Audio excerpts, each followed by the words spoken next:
नमस्कार, all India news मध्ये आपलं सहर्ष स्वागत। मी नजीर मुलानी, ऑल इंडिया न्यूज।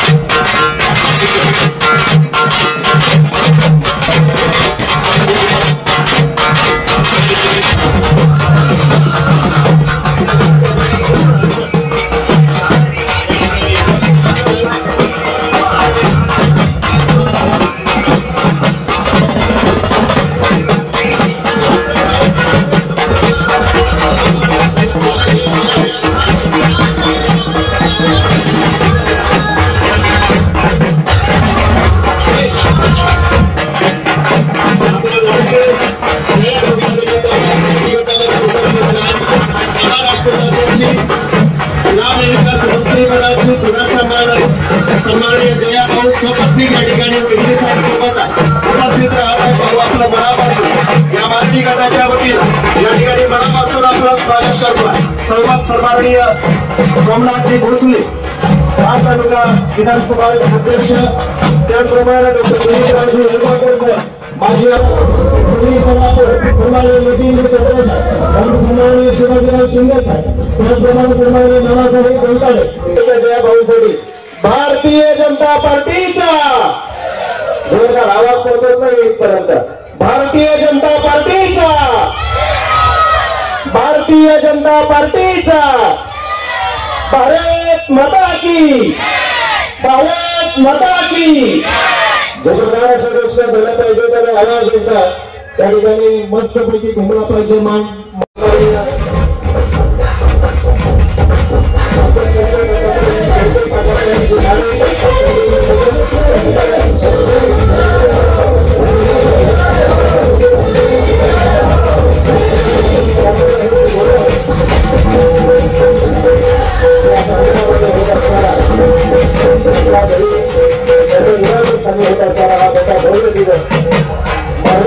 सरकार सुद्धा या दक्षतावरती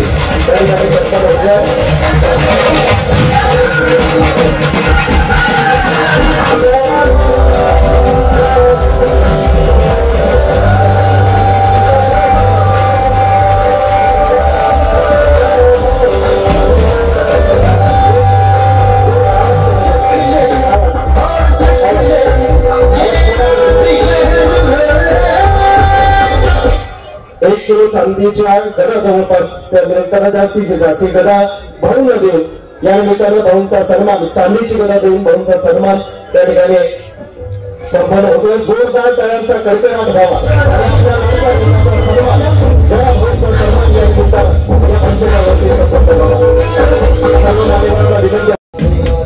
त्यानंतर सन्माननीय शिवाजीराव शिंदे साहेबांचा सन्मान, सातारा जिल्हा परिषदाचा सन्मान या ठिकाणी होतोय। नानासाहेब उकडे वाडीकरांचा सन्मान होतोय। त्यानंतर ज्येष्ठ उपस्थित असणार सन्माननीय चिन्मय दादा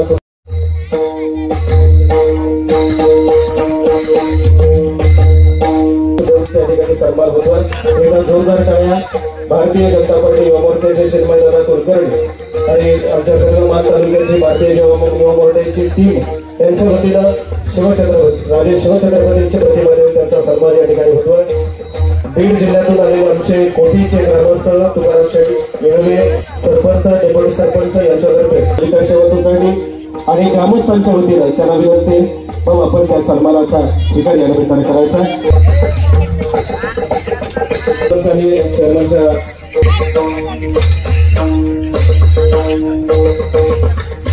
सुंदर अशा क्षणी या निमित्तानं भाऊंचा सन्मान, नागरी सत्कार सोहळा या मागणी गटाच्या वतीनं जोरदार टाळ्या झाला पाहिजे त्या सन्मान सोहळ्यासाठी। त्या ठिकाणी सन्मान भव्य भाऊ सन्मान होतोय। ऐकत नाहीत लोक असू द्या, आपलीच माणसं सन्मान करतायत आणि त्या सन्मानाचा पर्याय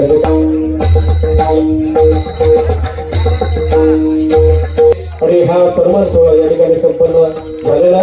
बाळू मोठे जोरदार टाळ्याने या निमित्तानं त्याचं अभिनंदन भाऊंच्या शुभ हस्ते या निमित्तानं केलं जातं। सुंदर अशा क्षणाच्या निमित्तानं हा सन्मान सागर बाळू मोठे MPSC मध्ये सिव्हिल इंजिनिअरिंग सर्व्हिस मधून त्या ठिकाणी क्लास 1 पोस्ट त्यांनी प्राप्त केलेली आहे। त्याचा सन्मान हा भाऊंच्या शुभ हस्ते त्या ठिकाणी होतो।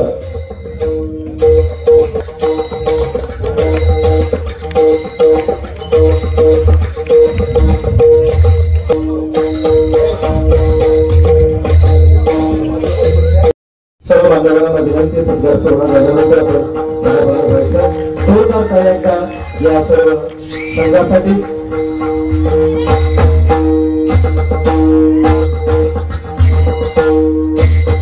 जोरदार टाळ्या या संघासाठी झाल्या पाहिजे. भाऊ एकच फक्त सत्कार या निमित्ताला होतं. हे प्रशासनातला उत्कृष्ट असणारा आमच्या भागातला तारा आणि भाऊ एक सागर म्हणून आमच्यासाठी या ठिकाणी उपलब्ध आहे आणि म्हणूनच त्यांचा सन्मान या ठिकाणी होतो. सन्माननीय अक्षय सोनवणे साहेबांसाठी एका जोरदार टाळ्या झाल्या पाहिजे. जोरदार टाळ्या.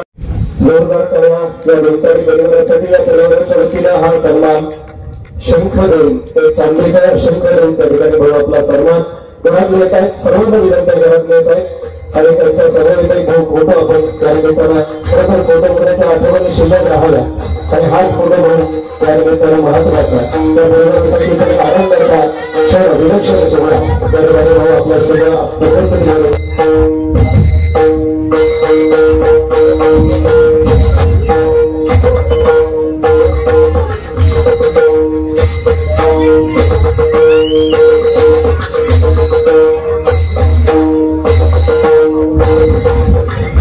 जोरदार टाळ्या या सन्मानासाठी भाऊच्या ठिकाणी होत्या. बहुतेक सन्मानाचा आणि त्या चांदीच्या दिलेल्या शंखाच्या या निमित्तानं स्वीकार करायचा आनंदाचा आनंद करूया आणि आनंदाच्या मागणी जिल्हा परिषद गटाच्या वतीने मी राज्याचा ग्रामविकास मंत्री झालो.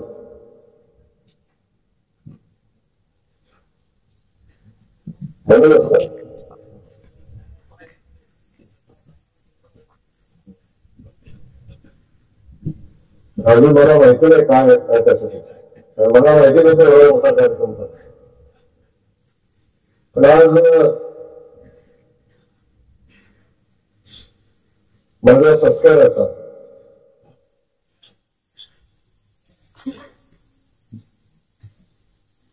आज हा सत्कार माझा नाही आहे.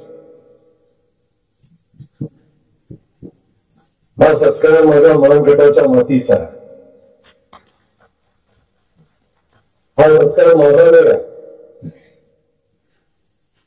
हा सत्कार माझ्या मान घटावचा मान माऊलींचा आणि माझ्या मान घटावच्या जनतेचा आहे की ज्या जनतेने माझ्यासारख्या सामान्य कुटुंबाच्या एका शेतकऱ्याच्या पोराला एकदा दोनदा तीनदा नव्हे तर चारदा आमदार केले.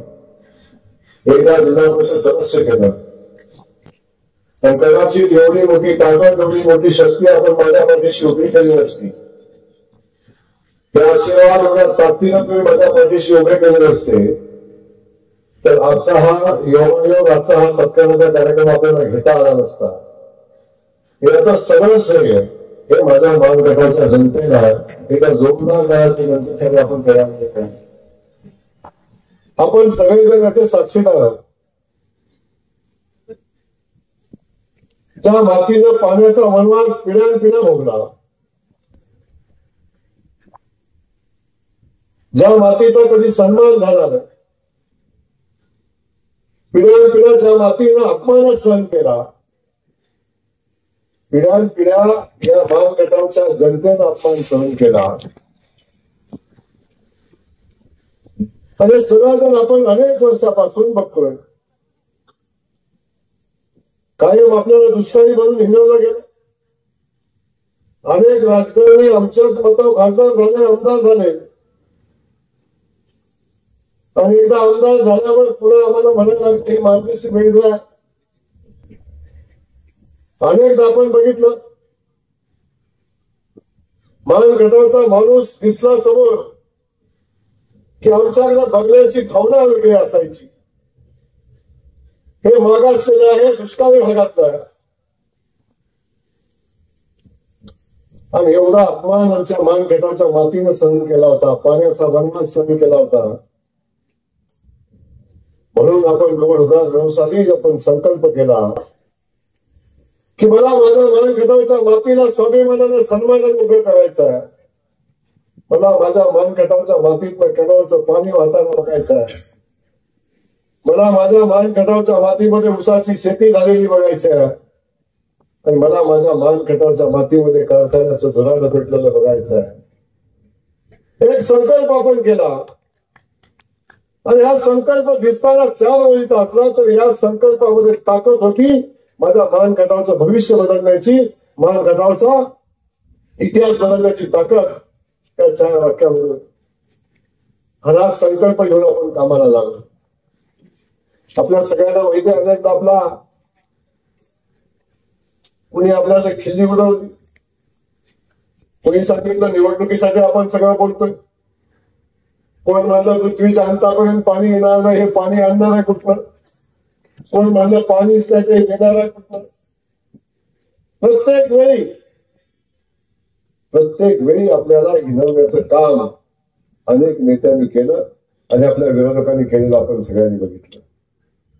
पण जो संकल्प आपण पहिल्या दिवशी केला होता तो संकल्प पूर्तीच्या दिशेला आपण पहिल्या दिवसापासून कामाला लागलो आणि मला आज आनंद आहे. आज आमच्या मानखटावच्या मातीतनं कॅनलचं पाणी वाहत आहे. आज आमच्या मानखटावच्या मातीमध्ये ऊसाची शेती होते आहे. 1 नव्हे, 2 नव्हे, 3 नव्हे, 4, 5वा साखर कारखाना माझ्या मानखटावच्या मातीत उभा राहिला तरी ऊस संपत नाही. बाकीच्या तालुक्यामध्ये ऊस पाठवायला लागतो, या मानखटावच्या मातीमध्ये हे सगळं घडायला लागलं. आज माझा सत्कार करायचा होता तेव्हा आमच्या संदीप दादांनी सांगितलं, भाऊ पाणी आणलं म्हणून पण सत्कार आहे. खरंच आहे, गोष्ट लक्षात ठेवा. आमदार आले गेले, सरकार आली गेली, मंत्री आले गेले, पण आमच्या मातीचं दुःख कधी संपलं नव्हतं. आणि जो संकल्प आपण 2009 साली केला म्हणून मी पुन्हा सांगतो की जो संकल्प आपण केला होता या मातीमध्ये आपल्याला कॅनलचं वाहणारं पाणी घेऊन यायचं, तर आपण सगळ्यांनी अनुभवलं, बघितलं. आज प्रचंड मोठं दुष्काळी परिस्थिती अनेक भागामध्ये आहे. आणि गव्हर्नर डॉक्टर साहेब आज माझ्या मानखटावच्या महाराजानं टेकड्यानं, दऱ्यानं, उड्यानं, नाल्यानं आज पाणी वाहते. ही आज मानखटावच्या मातीची परिस्थिती आज आहे. मी दुपारी भोजलिंगाच्या डोंगरावर गेलो होतो. शिवाजी आपण गाडीमध्ये होता, आप्पासाहेब तुम्ही गाडीमध्ये होता. आणि भोजलीवरच्या डोंगरावर जशी जशी माझी गाडी वर जात होती तशी भरलेली तलाव, भरलेले बंधारे आपण सगळेजण डोळ्यावर पाहत होतो आणि कॅनलचं वाहणारं पाणी आपण सगळेजण बघत होतो. मुरमुडीचं पाणी 2.5 महिन्यापासून वाहते माझ्या मानखटावच्या मातीत. तसं पाणी 3.5 महिन्यापासून अव्याहतपणे वाहत. 2.5 महिना झाला माझा मान तालुक्यात वाहत आहे.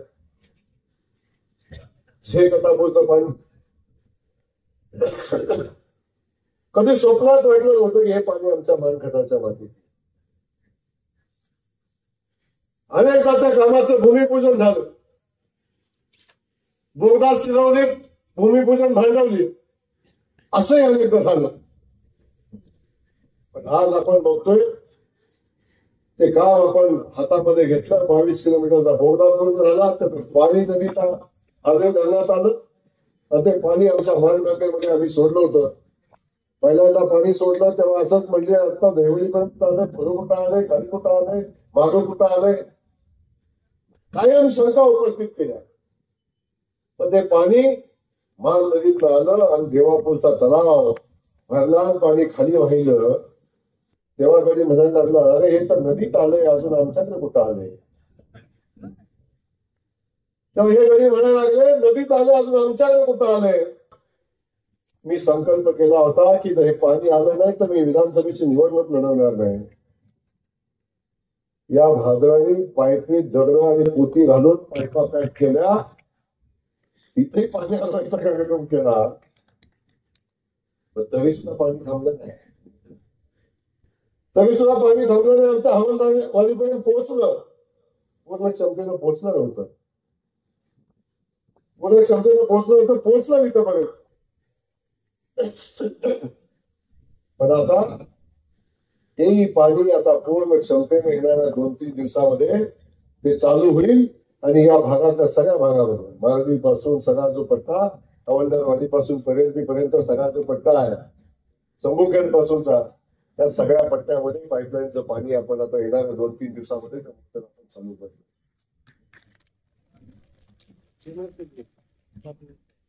पावसाळ्यात सोडलं असतं तर म्हणजे हे पावसाचंच आहे.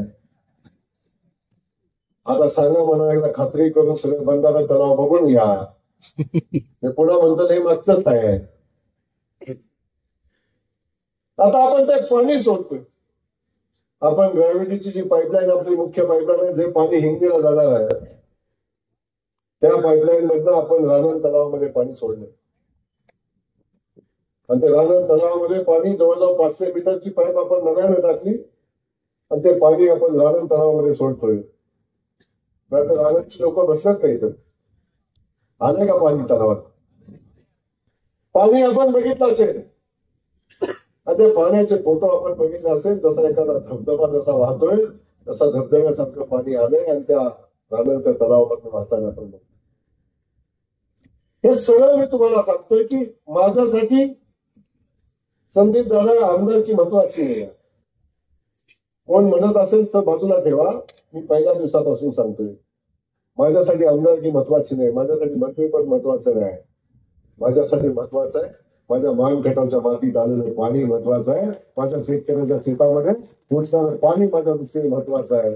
पण मी माझ्या आयुष्यामध्ये बाकी सगळ्या गोष्टीपेक्षा त्या मानखटाच्या मातीत पाणी येण्यासाठी कायम प्राधान्य दिलं आणि पाणी माझ्या तालुक्यात आलं पाहिजे म्हणून संघर्ष केला. आणि ही निवडणूक झाली तेव्हा मी आपल्या सगळ्यांना छाती ठोकून सांगत होतो आता पाण्याच्या प्रश्नावरची शेवटची निवडणूक आहे. इथून पुढे पाणी प्रश्नावरची निवडणूक लढणार नाही. इथून पुढे पाणी प्रश्नावर निवडणूक मी लढणार नाही. येणाऱ्या 5 वर्षाच्या कालखंडामध्ये या भागातल्या प्रत्येक गावामध्ये आपण शेतीचं पाणी पोहोचवण्याचा संकल्प केलेला आहे. सुदैवानं सरकार आपलं आलं. सुदैवानं आपल्या पाठीशी ताकदीनं उभं राहणारा मुख्यमंत्री आज आपल्या सोबत आहे. आज मी तुमच्या सोबत मंत्री म्हणून उभा आहे. सगळ्यात पहिलं आभार मानले पाहिजे. हात वरती करण्याचा जोरदार टाळ्या वाजवा. या काळात भारतीय जनता पक्षासाठी आहे. ज्या पक्षानं माझ्यासारख्या सामान्य कुटुंबातल्या एका युवकाला शेतकऱ्याच्या पोराला मंत्री केलं. नाहीतर कुणाला केलं असतो? एखादा संस्थानिक राजा महाराजा एखादा कुठला तरी खासदाराचा आमदाराचा पोरगा शोधला असता आणि त्याला मंत्री केला असतं. पण भारतीय जनता पक्षानं जयकुमार गोरेला मंत्री केले. आणि दुसऱ्यांना जो पुन्हा एकदा हात वरती करा आणि जोरदार टाळी वाजवा. आणि ही टाळी आहे देवेंद्र फडणवीस साहेबांसाठी ज्या नेत्यानं माझ्यासारख्या सामान्य कुटुंबातल्या युवकाच्या पाठीशी कायम ताकद उभी केली आणि त्याला ग्राम विकास खात्याची जबाबदारी दिली. म्हणून त्यासाठी आपण नसतात. आणि जो आपल्या मातीला लोकांना विसरला ना राजकारणात त्याची माती व्हायला पण वेळ लागत नाही. लक्षात ठेवा. अनेक लोक मला म्हणतात की भाऊ तुम्ही मतदारसंघात भरपूर पडताय पहिल्यापेक्षा जास्तच पळायला लागलाय. तर माझ्याकडून अपेक्षा लोकांच्या आहे सगळ्या. माझ्या कुटुंबाच्या अपेक्षा मला बघतोय माझी कुटुंबाची अगदी मुलीची माझ्या आजही म्हणजे अगदी पुण्यात वाटत आहे की पुण्यातच राहते पण मुंबईला 4 वेळा जाऊन आली तर मला तिच्याकडे जायला जमत नाही. कारण रात्री 12 वाजता माझं याचं टायमिंग असते. जायचं 1 वाजता असते. परिस्थिती आहे. अनेकदा कुटुंबातील लोक नाराज होतात.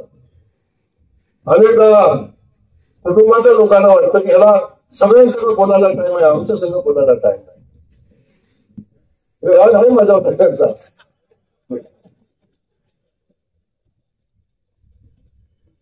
सगळ्याच राग आहे. माझ्या सगळ्या माणसाशी अर्धा तास बोलतोय आमच्याशी बोलायला टाइम नाही त्याला. आमच्या कुटुंबातला एक सदस्य फारच कोणाला तरी बोलला म्हणजे हो कुणाशी बोलत बसतोय अर्धा तास. आम्हाला 10 मिनिटं वेळ लागतोय याला. अरे बाबा मला कुणीच नव्हतं तेव्हा ही जनताच माझ्यासोबत होती. या जनतेलाच मला इथपर्यंत आले. या जनतेनेच माझ्या पाठीशी ताकद उभी केली. म्हणून जयकुमार गोरे नावाचं एक पीक उभं राहिलं आणि म्हणून त्या लोकांना मी कायम सन्मान देतो. मला खेद आहे. मला वाईट वाटतं आजही हजारो लोक मला भेटायला येतात मी जसं पूर्वी लोकांना भेटायचो, गप्पा मारायचो, 10-15 मिनिटं लोकांशी बोलायचं, गावातलं शिष्टमंडळाचं, आणि लोकांनाही बरं वाटायचं. भाऊ पण लावलं, भाऊ पण बोललो, भाऊ पण गप्पा मारल्या. आता जुने अडचण झाली आहे. हजारो लोक येतात आणि आमच्याकडे लांब न बघत असतात काय चाललंय. आणि माझंही लक्ष असतं, मी किती खाली बघून जरी काम करत असतो तर माझं आलेल्या प्रत्येक माणसाकडे लक्ष असतं. कोण कुठं राहिलाय, कोण काय बोलतोय, कोणाचं काय चाललंय, कोण कोणासोबत बसताय, काही माझं लक्ष असतं. आणि प्रत्येक माणूस संपेपर्यंत आपण लोकांना भेटत असतो, लोकांचं काम मार्गी लावत असतो. हजारो किलोमीटरवरून लोक आपल्याकडे येतात, 200-500 किलोमीटरवरून लोक आपल्याकडे येतात. आपल्याला माहिती आहे आपण कधी तर जाऊन उभा राहत होतो, आज ती लोक आपल्याकडे येत आहेत. आपल्याला सन्मान लावला होता. मी आज सांगतो, अगदी माझ्या मतदारसंघातला असो किंवा माझ्या मतदारसंघातला किती लांबचा असो, आलेल्या प्रत्येक माणसाला जयकुमार गोरे सन्मान देणार, कधी त्याला प्रतिपण दिलं नाही. कधी त्या आलेल्या माणसाला कधी चौकशी करण्याचं कधी घडलं नाही, आलेल्या माणसाला भेटून जाण्याचं कधी घडलं नाही. त्यामुळे हे सगळं करत असताना त्या जनतेची सेवा करणं हे आपल्या दृष्टीने सगळ्यात महत्वाचं.